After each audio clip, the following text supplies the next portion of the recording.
How much World of Warcraft is too much? No, I am not talking about how much time you play a day, like that's something you should consult with your therapist probably, or your mom. How many versions of World of Warcraft are too many? Seriously, because I think we're getting to a point where we have to have this discussion in one way or another. There is the discussion of TBC era coming up, which I would 100% take part of, even though that would be contributing to this problem. World of Warcraft was a single game, retail WoW. That was the game everybody played at the same time. Whatever expansion it was, that was the expansion everybody was playing, and that was it. Then 2019 comes Classic WoW, we get Vanilla WoW and retail. All of a sudden, the player base was split in two. At the start, it was actually good for the overall player base because retail was so dead at the time. Between BFA and Shadowlands, two really bad expansions in a row, retail was decimated population-wise, and it felt at least like everybody was on Classic at the time. So this problem didn't come in yet, but what happened after we got Classic Era and TBC?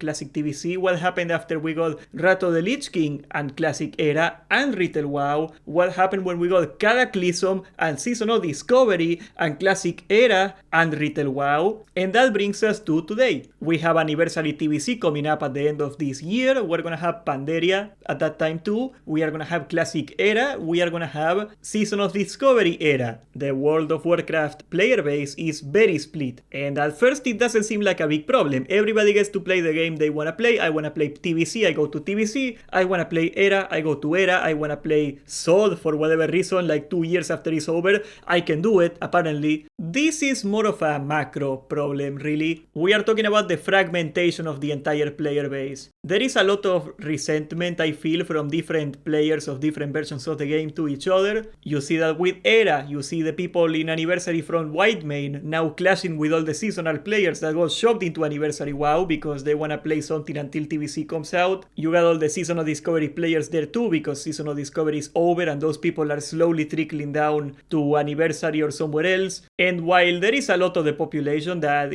plays all of them, that's me. I tried out Cataclysm, I played SOD almost the entire time, I played Anniversary. The autochthonous communities of the game are at war. They feel that whatever good thing happens to another version of the game comes at the cost of their version. And while I think a lot of that is gatekeeping and tribalism, if you don't play Era for the last 5 years, you don't get to have an opinion on Anniversary. How dare you criticize the PvP system? Where were you in Era doing GDKPs for 20,000 gold? Haha, I am sure you experienced that before. The truth of the matter is that a version of the game does 100% come at the cost of another. There is a limited amount of resources in Classic WoW, that's the first part. There is only so many people working at one thing at once. And the problem right now is that, for example, the Black Lotus problem, it was destroying the economy for how long? 2 months? At least, that the Black Lotus was at an insane price. I am told internally that the reason that Black Lotus wasn't fixed for so long was that they were too busy in Scarlet Enclave finishing the last phase of SOD that nobody could go back at Anniversary and pull a lever and just change the drop tables. Apparently that was the only reason. Do you think it's fair or do you think it's not fair? You can have a discussion on how much time it takes to flick a lever and change a loot table of a single item. I am with you, but that was the reason they were given and I believe it. Okay, it just so happens that to do anything at Blizzard you gotta sign on 20 things, and even a small change has to go through like 5 people in the team. So if they are working on something, that will 100% come at the cost of something else. But I think something that people do not talk about, and I guess as a content creator I am a little more exposed to it because I gotta keep track of the launches, I gotta keep track of what's happening in the game. That's kind of like what I do. But Blizzard has been willing more and more to sacrifice one version of the game to propel another. And what is gonna be that example? The example I bring up every freaking video because I am still mad. Season of Discovery Phase 3. This is a graph of the population. As you guys know, this is Phase 1, this is Phase 2, and Phase 3 lasted all this time. Can we put a proportion of how long the phase was? Actually, let's look at that. Okay, if we look at this,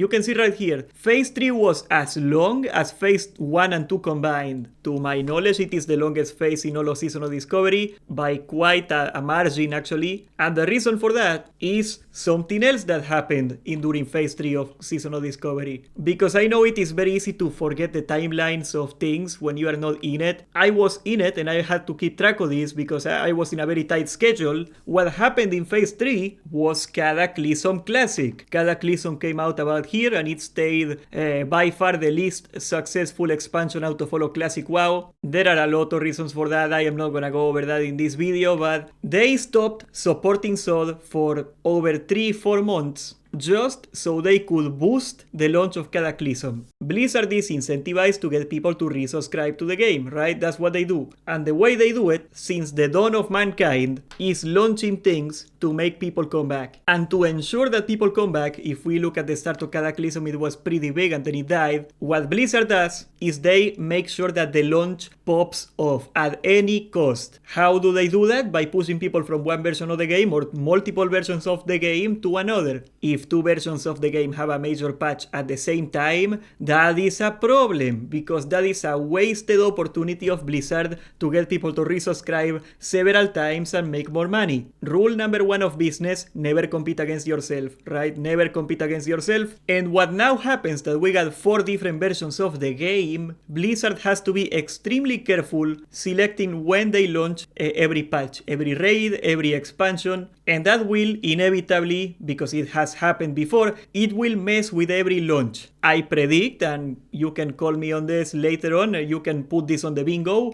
that AQ40 is gonna be extremely long as a phase. You know, every phase in Anniversary so far has been like a month, 2 months. AQ40 is gonna go for 3 months. Why? Because Pandaria is coming up and Blizzard doesn't want people playing Anniversary when Pandaria is coming out. They want as many people as possible in the launch, because at the launch of an expansion, everybody calls their friends and go like, hey man, we gotta play Pandaria, it's coming out, let's go. That's how they get people to resubscribe. That's what they do. The entire point I am trying to make here is that, yes, as much as it shouldn't be the case, and as much as we shouldn't resent every other player for playing a different version of the game because it is not their fault, a version of the game always comes at the cost of another version of the game. Because Pandaria is coming out, through no fault of any Pandaria players that like Pandaria, because they are not doing anything wrong, they are gonna make Anniversary slower and worse. This dilution of the player base has also created another problem, and it is a pretty big problem too, and this is for the growth of the game. The game doesn't feel as massive anymore. There was a time when we were, you know, it was a massive freaking game. I've seen several estimations thrown around, like we got 7 million subscribers after Classic, something like that. Let's say it is 7 million. It doesn't feel like 7 million. It doesn't feel like a TBC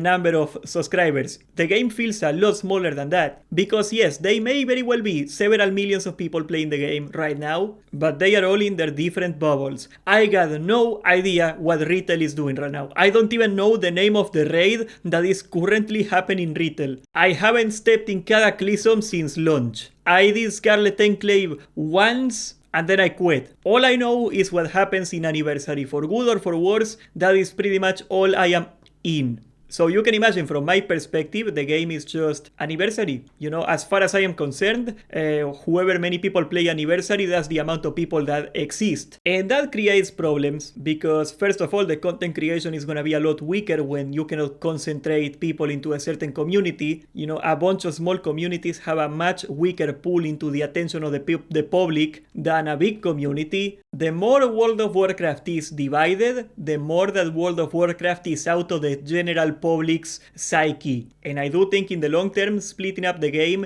does have a negative effect in the potential growth of the game. Getting new people into the game is gonna be harder and harder because of it. I have a hard time imagining what it's like to never play the game. How could I possibly be interested in trying out World of Warcraft right now? Like, how would I come across it? OnlyFans? maybe, like say I wanna play World of Warcraft right now and I got no idea about the game. Do I play retail? Do I play cataclysm? Do I play anniversary? Am I gonna have to look up what game I should play? Am I gonna have to watch like 7 videos, one for each version of the game, just to know if I wanna play that version or this version? Because don't forget that World of Warcraft is a big time commitment, right? Like just getting to 60 is gonna take a new player like at least a month. And that fear of am I gonna choose the wrong version of the game and waste a month, I think that fear, unironically, is keeping a lot of people from trying out WoW. Actually guys, because I think I am very out of touch on this particular thing. If one of you guys came into WoW recently, like started playing WoW from never playing World of Warcraft to playing WoW today, how did that happen? How did you come into WoW? I would unironically love to hear that, because I simply got no idea. I think World of Warcraft is the worst game for getting people to come in. And this is one of the many reasons that this game is so insurmountable almost to pick up. I think the same way that I feel that I could never get into retail because it would take like an insane amount of effort and I will never get it. I think a lot of people look at classic WoW the same way. And of course the last problem with the fragmentation of the population is population. Whether you like it or not, World of Warcraft is a game that you have to play with other people. And when the game is not popping off, the game is not easy to play. It is not fun to play. I will give you an example right now. You're gonna shock yourself.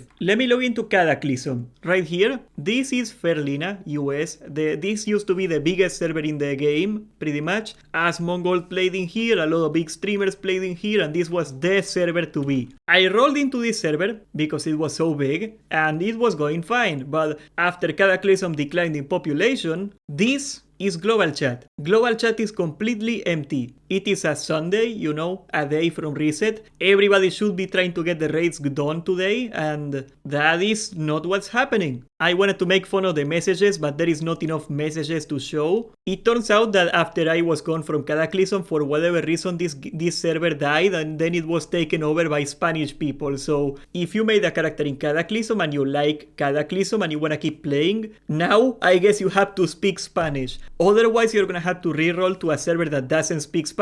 And I could make a joke about it, you know, I speak Spanish, that's funny, but it is not funny, this sucks. And if we lived in a world where there was only one version of the game, everybody would be forced to play that version of the game and the servers wouldn't die. But I wanted to make this point not because I think that it is a bad thing to have different versions of the game, but I wanted to make this point because the benefits of having more versions of WoW is very obvious. Everybody gets to play what they want. But what I wanted to show you today is that it comes at a cost. This is the cost. So I don't know, what's your opinion? Do you think there is too many versions right now? Do you think we should go back to like 2-3 versions of the game? I would love to hear it, because as much as I want TBC era, if we get TBC era I'm gonna be a happy man, I know that it will contribute to this problem. Like, what are we gonna do when we get an era server for each expansion? How's that gonna change the game? I think that's gonna be a bit of a problem at that point. Subscribe, join the Discord, and thank you for watching.